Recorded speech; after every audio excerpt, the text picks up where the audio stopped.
Sheikh Imran Hosein, it's an honor to have your presence and your mind.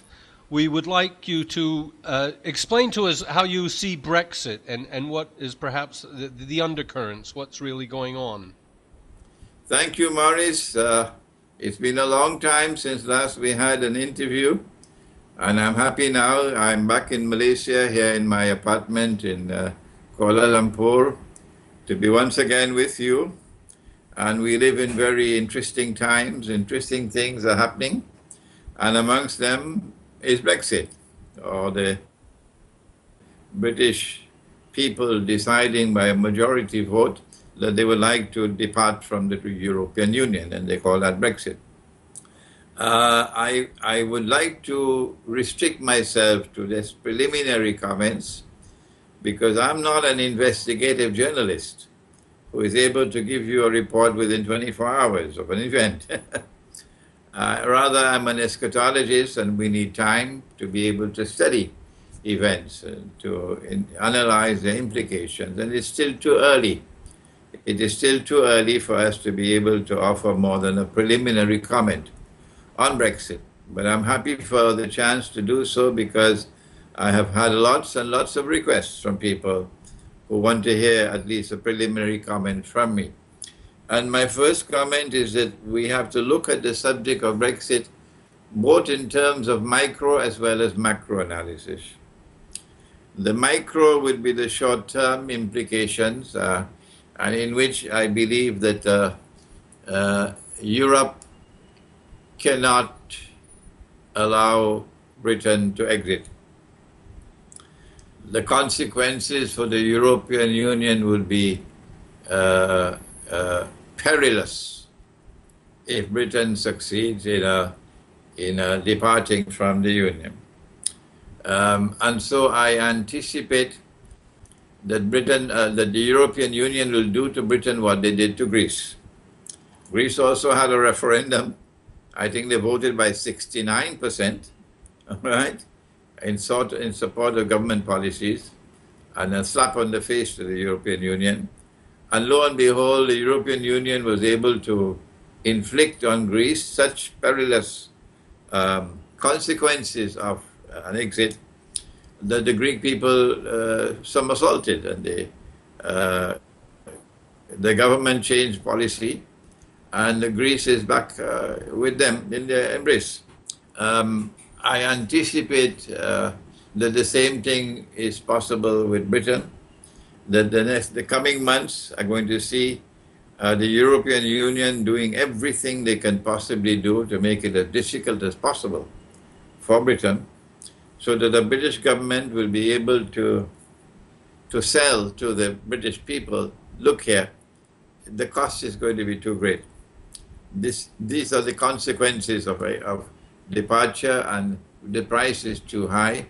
And so that within this 2-year period of time that you have before the Britain can exit from the European Union, if they decide to formally decide on departure, the public opinion in Britain could change, and that the British exit from the European Union can be reversed. The choice of the people can be reversed because of a very aggressive policy on the part of the European Union to make it too difficult for Britain to exit.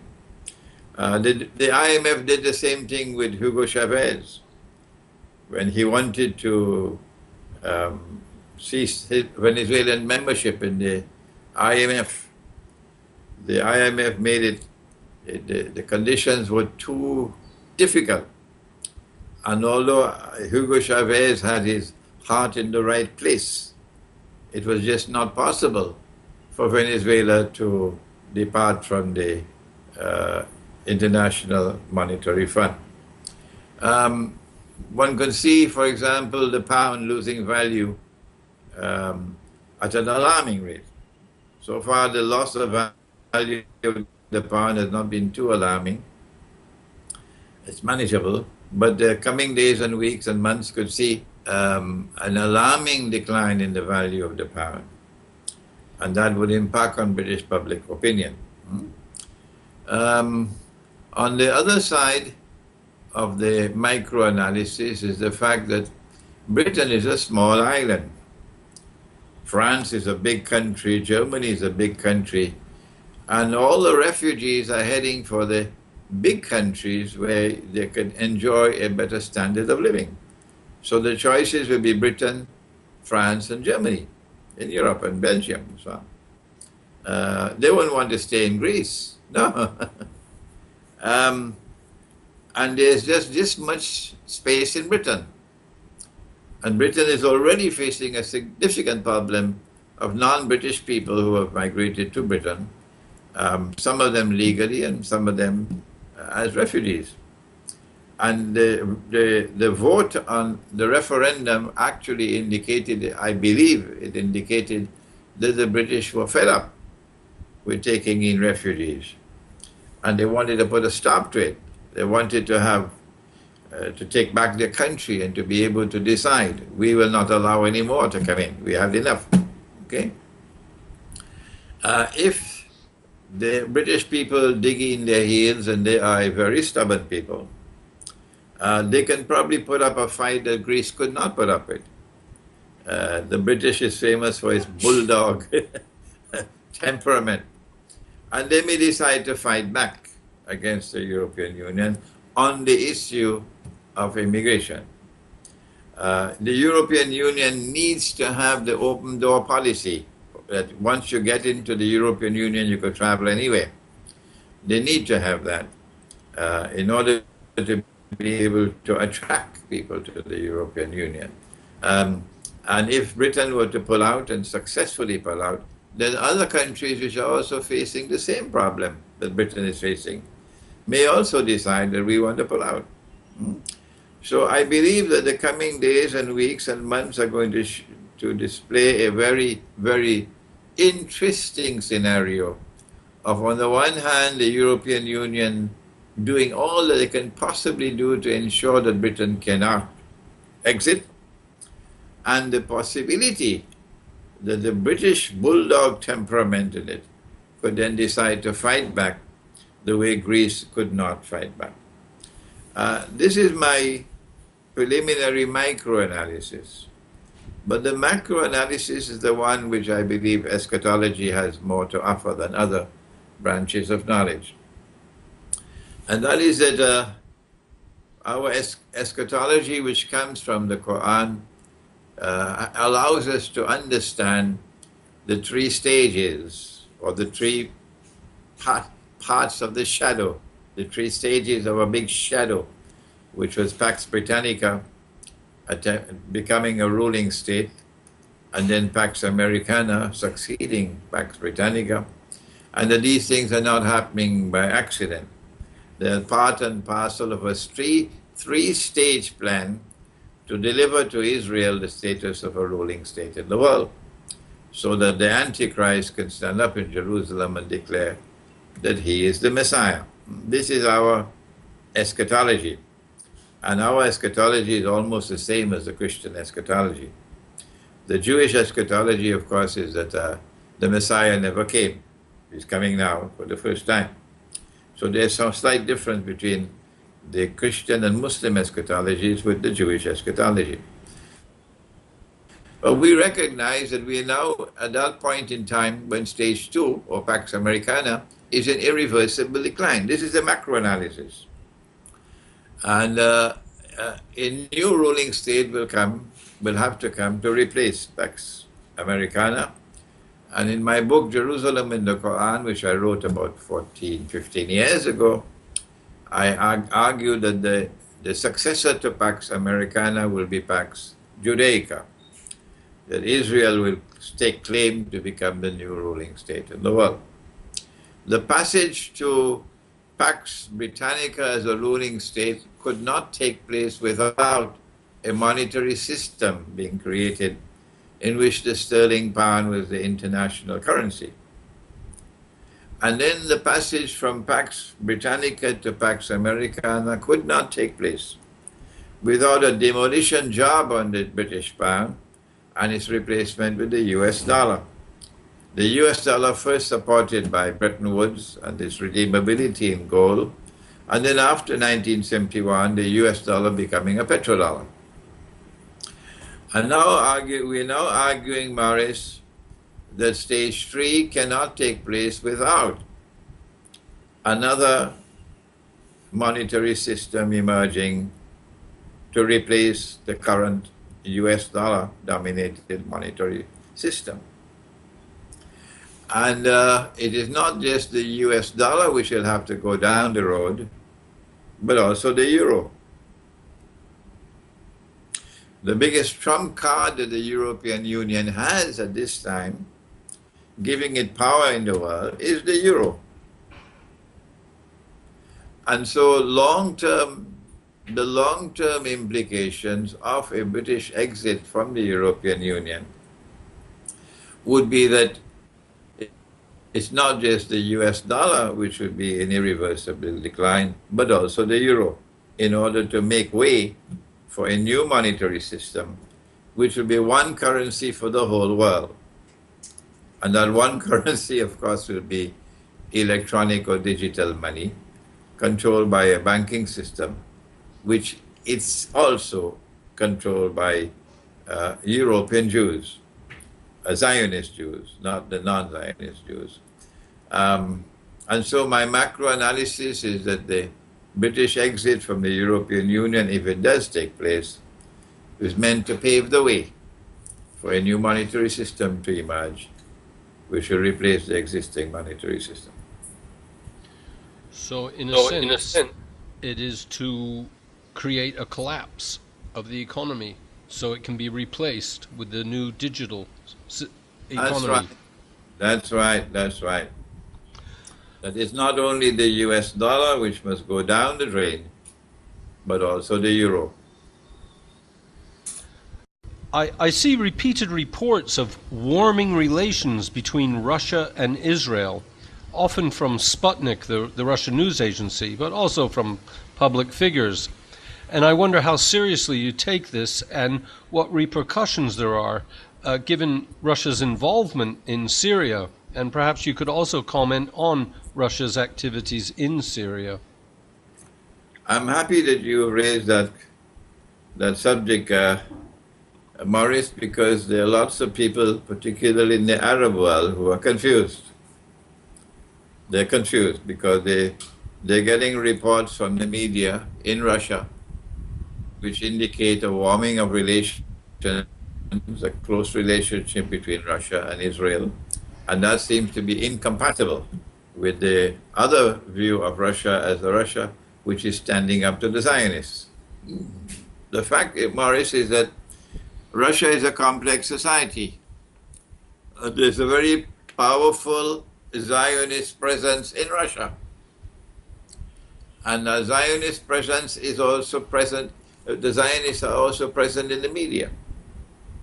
And they use the media to do all the possibly they can do to brainwash people into believing that Russia is a great friend of Israel. I don't think it is correct to say that Russia is a great friend of Israel, because the Russians are not fools. They know that Israel was actively involved in preparing the Georgian armed forces for the attempt that was made in 2008 to inflict a serious wound on Russia. Russia, which had emerged from the collapse of the Soviet Union and emerged out of the Boris Yeltsin years, the chaos. The Russian armed forces were in disarray, and the Western world used Georgia to test Russia. And Israel was up to its neck in involvement in Georgia. And the Russians responded to that attack from Georgia by delivering a profile that we're not afraid of you, and we will not hesitate to use power. And they used power, and they used it courageously, and they used Chechen brigades.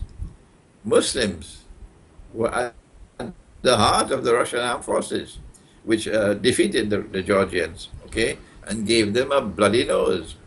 The Russians are not fools. They know what Israel did in 2008, and they were able to teach them a lesson. So what the Russians are doing, I believe, is at the level of state-to-state relationship.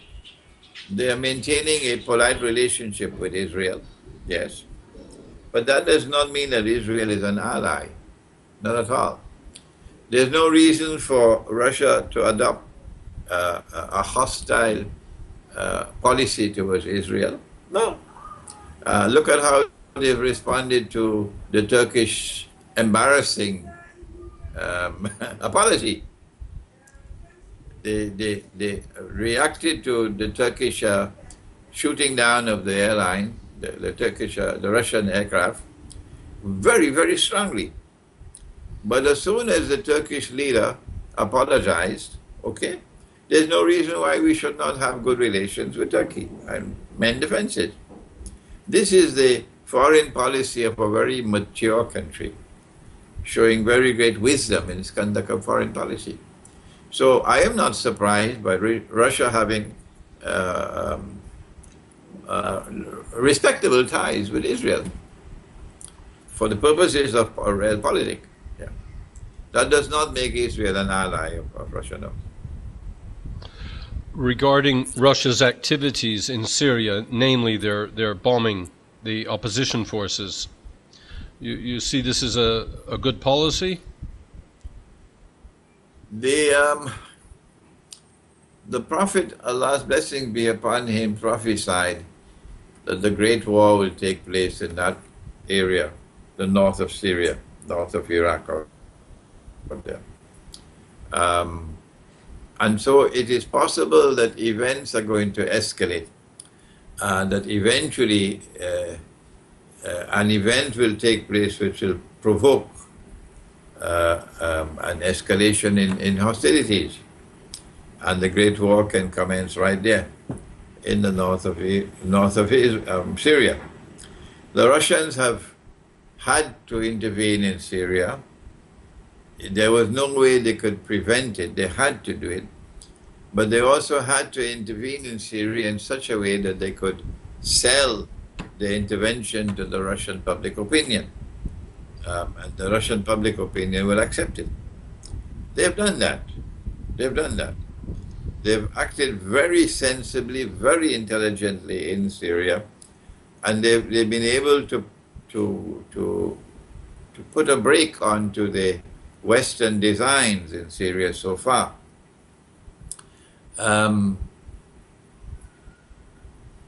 Every single step they've taken so far in Syria has been very intelligent.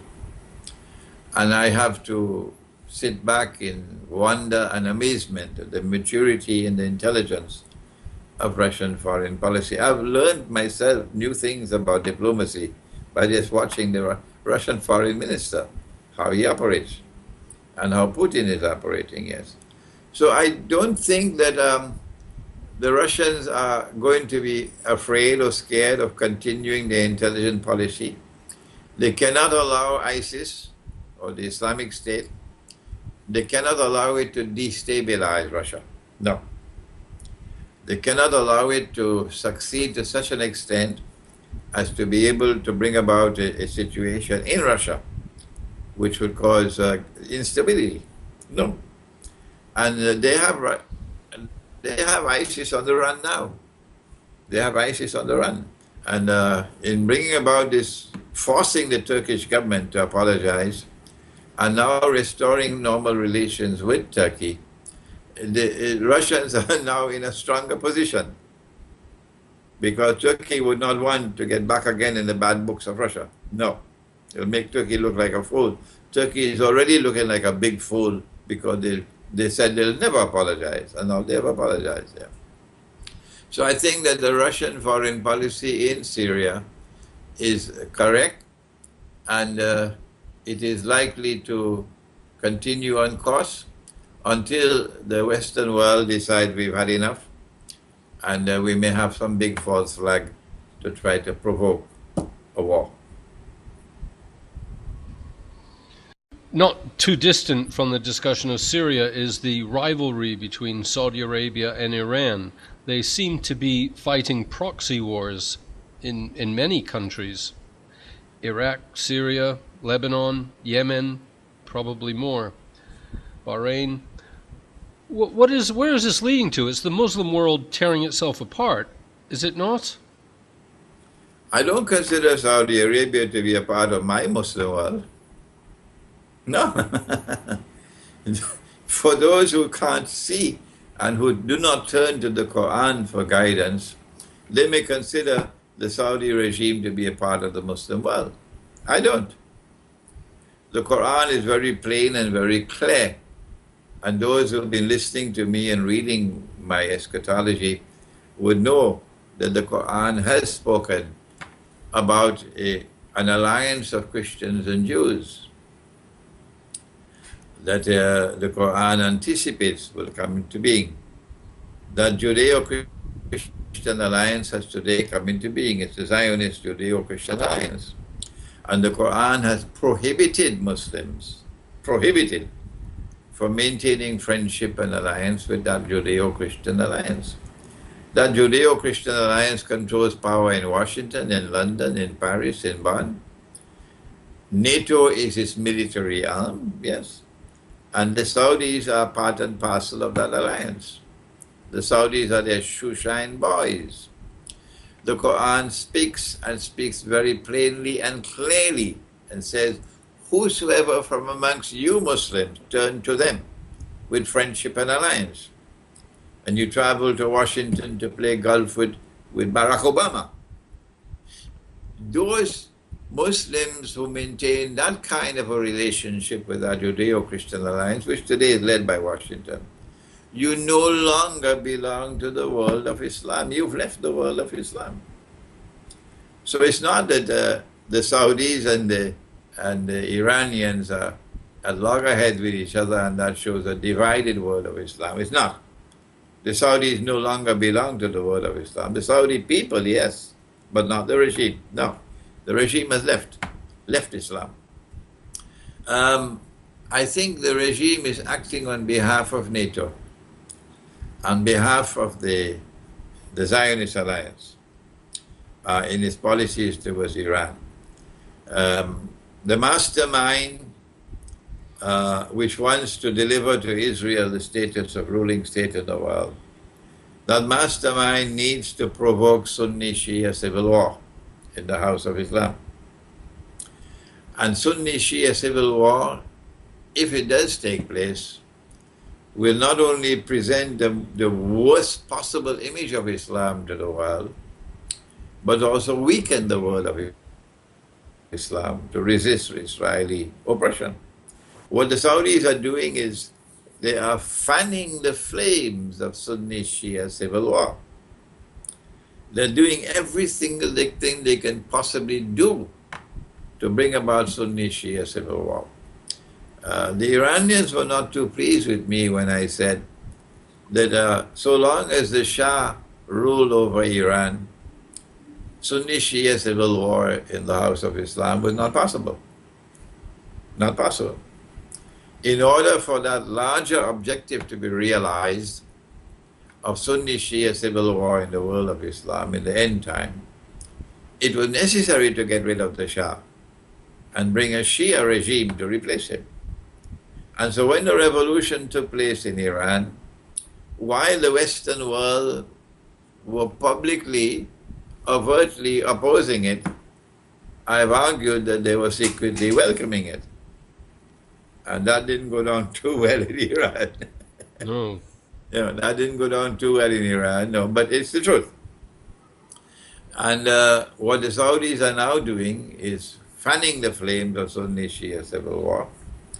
And the one thing that will probably bring success, provoke a Sunni Shia civil war, is if the Saudis could do something, or the Zionists could do something, which will provoke Iran into attacking the Arabian Peninsula.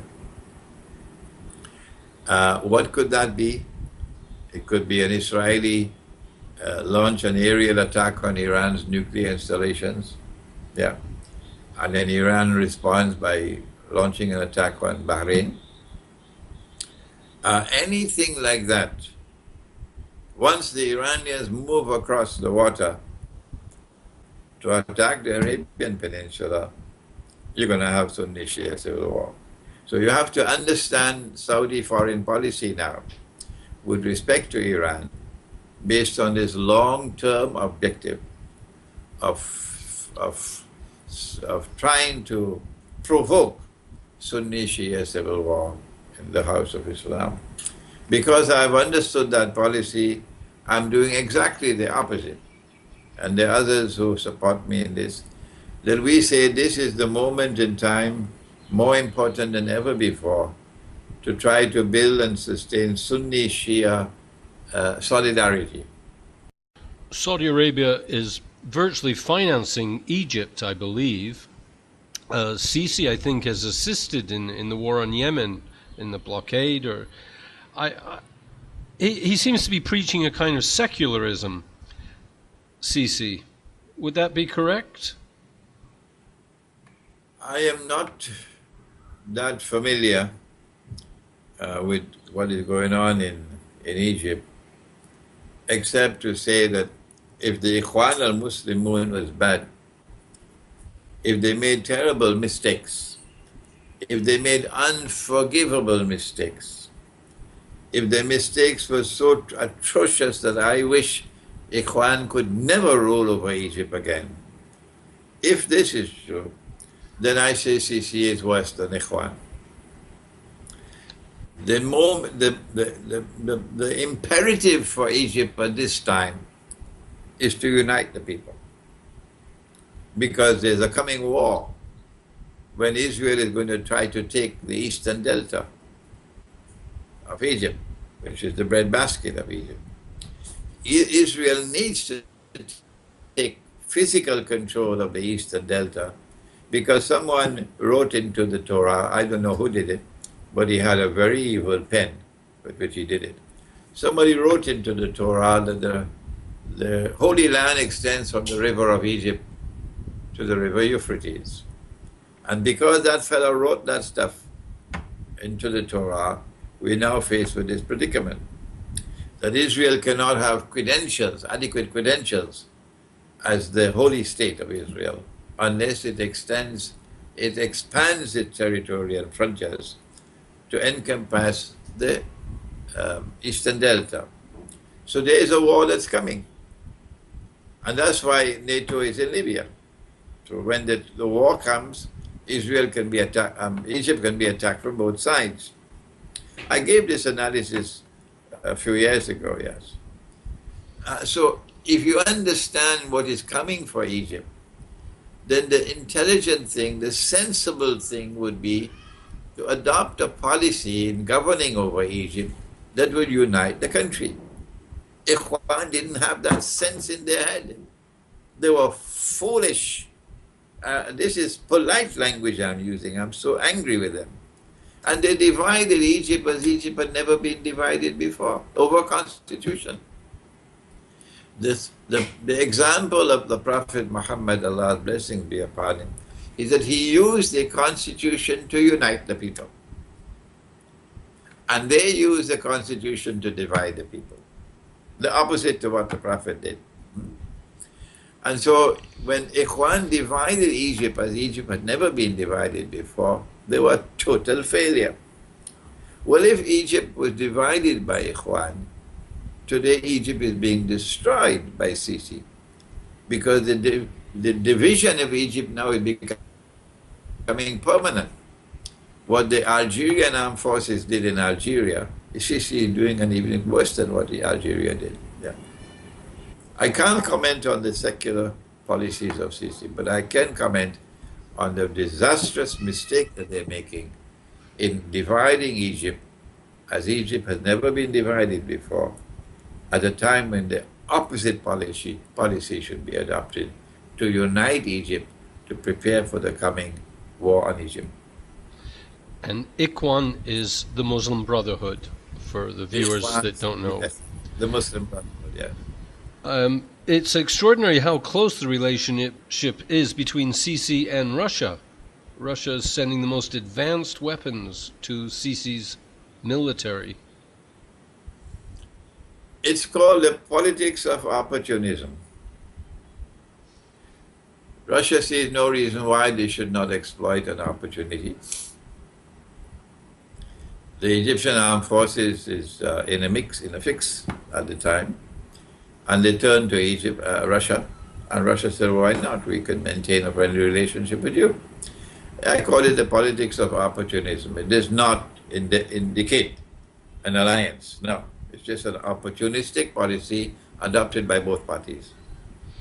Yeah, I was surprised. I mean, very advanced weaponry, the most advanced weapons they're sending on occasion. Sheikh Imran, I don't know what else to ask you. Are there any topics?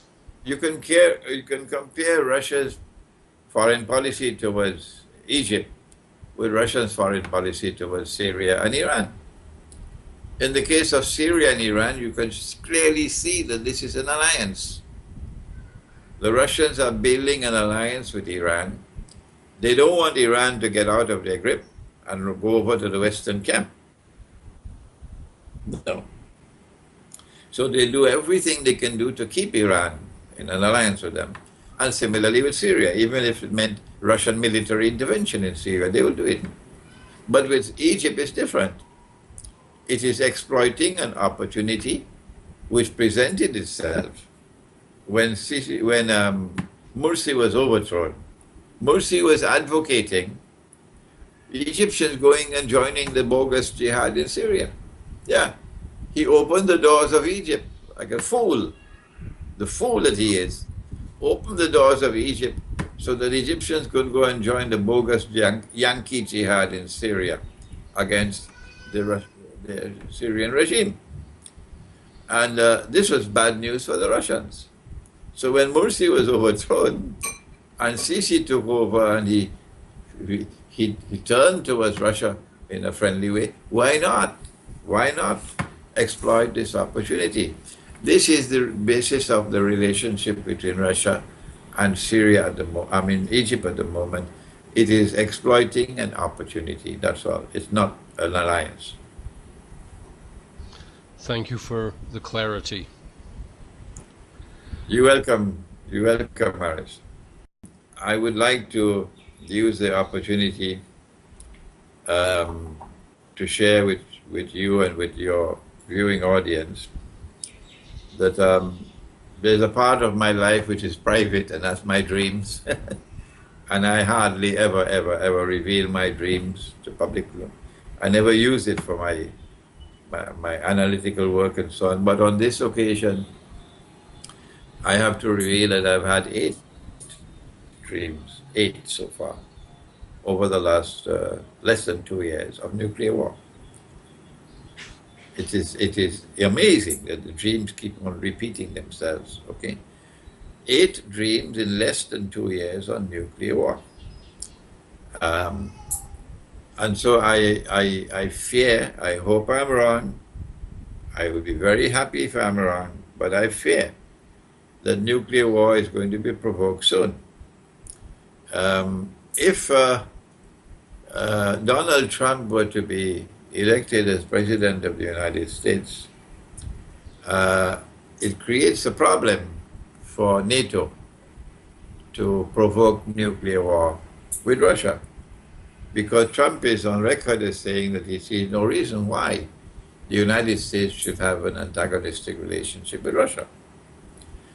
And so I want to share with you that my fear is that they may wish to use this period of time they have between now and November the 4th to try to provoke war with Russia. Their favorite weapon, of course, is a false flag terrorist attack. They've used this weapon so often now, it's sickening. It's sickening. And yet there are people who have eyes and cannot see, or people who have no backbones except a backbone made of recycled paper, and continue to accept the official explanation of all the terrorist acts. So don't be surprised if we have another monstrous, major false flag terrorist attack. And this time it'll be used to provoke war with Russia, which I don't know how soon would escalate into nuclear war. If it does, at the beginning, well, it won't take less than an hour, I think, before we see most of the world in ashes. How do we prepare for nuclear war? When we know it's coming, it's just a matter of time. Piero San Giorgio and myself, we had a joint seminar in Geneva. It was in the month of April, I think, on preparing for nuclear war. And we warned the people, Piero in particular, that if you detonate a nuclear weapon in the sky, then all your electronic equipment, everything will stop working for a large area. So dependence on electronic devices is something that we should not allow ourselves to be entrapped in at this time. Try to disengage yourself so you can survive without electronic appliances. And also stock up on food and stock up on water. You wouldn't want to keep water stored in glass containers. You wouldn't want to keep it stored in plastic containers. And it might be too expensive to store it in metal containers. So then what do? The answer is, for thousands of years, people have used earthen goblets for storage of water. And these are cheap. And they store the water better than other containers. Yeah. So my message to the people who are viewing this video in different parts of the world is, my advice is, do please store food and water. Finally, that you should not allow yourself to become entrapped and imprisoned in the digital and electronic monetary system that's coming. And the way to preserve yourself from that prison of financial Guantanamo, I call it, is to have some silver coins and to have some gold coins. And with that, with silver and gold coins, you could still survive. Then, of course, there's barter. The Indonesian farmers, I don't know when will the farmers in Indonesia be taught? Who will teach them? When will they be taught? Then don't sell your rice for rupees. And tomorrow, don't sell your rice for electronic money. You've been ripped off. Rather, use your rice itself as money. This is not barter. No. You take rice and you monetize the rice. Of course, it'll be the rice in the paddy. Once you remove the skin from the rice, then the lifespan becomes less, and the rice become vulnerable to weevils and so on. But if you keep the rice grain in the paddy, in the skin, it'll last longer. So these are the ways in which you can prepare yourself for the coming nuclear war. I have just completed my book on methodology for the study of the Quran. Can you give me a copy, please? And it is being translated into French. It's being translated into Urdu, into Russian, and other languages. But it's available in English here. Methodology for study of the Quran. My online bookstore, inhosein.com, crashed, and it should be rebuilt soon. But in the meantime, those who want to get this book can contact me by email. And I'm working on my book on Dajjal. It's a very difficult book to write, extremely difficult. And I may take a couple more months to be able to finish it. But I hope that you and others would excuse me if during this period of time I don't have the time. I normally would to respond to emails.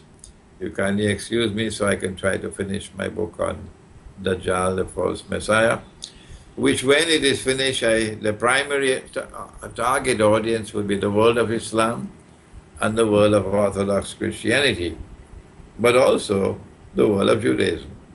and also for a man named Morris, who I hope will read my books. Now, you said that people can email you. What is your email address? The email is inhussein@hotmail.com, inhussein@hotmail.com. So until the bookstore is restored, you can send your request to me by email. And you don't have to pay when we send the order to you and you receive it, only then do you pay. That's my way of doing business. We can trust each other. Yeah, yeah. People are trustworthy. Well, will we call it a day? Yes, and I hope next time I meet you, we talk, we can have a beard, Morris. Have a beard? I don't shave, but okay. Yes, I'd love to see you with a beard, Morris. Maybe it's difficult to grow.